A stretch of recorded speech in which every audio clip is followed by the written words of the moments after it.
Hello students, let's read the question. So the question is having two statements. We have to select the correct option regarding these statements, whether these are correct or not.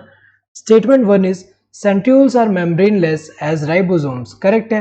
Centriole जो होते हैं वो क्या होता है, membraneless होते हैं. जैसे अगर हम देखें सेंट्रियोल ऐसे परपेंडिकुलर ऐसे प्रेजेंट होंगे और इनमें कोई भी यहाँ मेम्ब्रेन नहीं है. इसमें अगर हम देखें माइक्रोट्यूब्यूल से बने हैं और एक इसमें हेल्प करते हैं स्पिंडल फाइबर जो फॉर्मेशन करते हैं ड्यूरिंग सेल डिवीजन.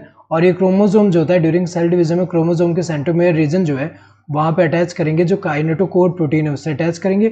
और इसके सेपरेशन में जैसे माइटोसिस की बात करें तो जो सिस्टर क्रोमेटिड्स हैं इनके सेपरेशन में हेल्प कर रहा है. तो यहाँ पे अगर हम देखें तो ये जो सेंट्रियोल है, सेंट्रियोल अगर हम देखें तो सेंट्रियोल जो होता है ये हमें पता है कि ये जो है यहाँ पे कोई भी मेम्ब्रेन नहीं है. तो ये मेम्ब्रेन अगर हम देखें नॉन मेम्ब्रेन बाउंड ऑर्गेनल है और यहाँ पे मेम्ब्रेन लेस होता है. तो अगर हम देखें मेम्ब्रेन एब्सेंट है. ऐसे ही अगर हम देखें जब राइबोसोम की अगर हम बात करें, राइबोसोम जो होता है राइबोसोम में भी सेम है. राइबोसोम जो है किससे बना होता है, यहाँ लार्ज सब यूनिट स्मॉल सब यूनिट है. तो ये आरआरएनए किससे बना होता है, आरआरएनए प्लस प्रोटीन से बना होता है. आरआरएनए एंड प्रोटीन से बना होता है. और यहाँ पे अगर देखा जाए कोई भी यहाँ पे मेम्ब्रेन नहीं है. तो दोनों में अगर हम देखें चाहे वो सेंट्रियोल हो या फिर राइबोसोम, दोनों में क्या होता है यहाँ पे नॉन मेम्ब्रेन बाउंड ऑर्गेनल है, मेम्ब्रेन लेस ऑर्गेनल है. ये तो करेक्ट है.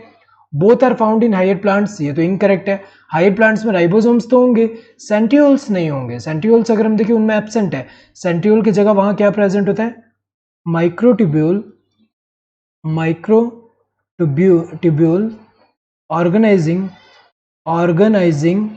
ऑर्गेनाइजिंग सेंटर होता है जो कि किसमें हेल्प करेगा, माइक्रोट्यूब्यूल फॉर्मेशन में. वहां पे अगर हम देखें सेंट्रियोल एब्सेंट होता है. तो अगर देखा जाए ये करेक्ट है, ये वाला इनकरेक्ट है. Statement 1 is correct while statement 2 is incorrect. ये सही है क्योंकि पहला करेक्ट है दूसरा इनकरेक्ट है. Statement 1 and 2 are both are correct. दोनों के दोनों करेक्ट तो नहीं है, यहाँ पे एक ही करेक्ट है.